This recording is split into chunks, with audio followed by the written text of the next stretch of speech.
Hi! Today I would like to show you how you can transfer files from XIAOMI Redmi Note 8 to an Android device.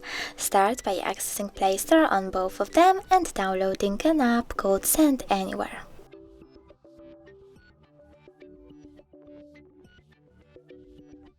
Remember that it has to be from this developer.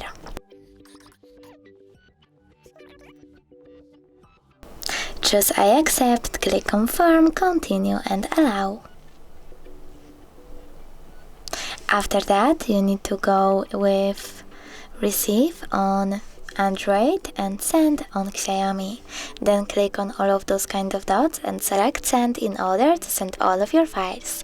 It will take a while though, so I will go into Photos category, select one of them and tap on Send.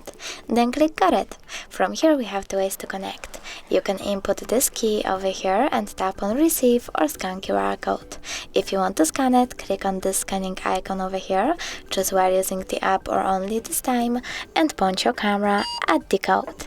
Then you need to wait a bit. And as you can see, my photo was successfully sent. If you wish to check it out for sure, you can always go into some kind of Files app, click on Continue, tap on, in my case, Images, and look for Send Anywhere section. Thanks so much for watching. If you enjoyed this video, leave a like, comment, and definitely subscribe. Bye!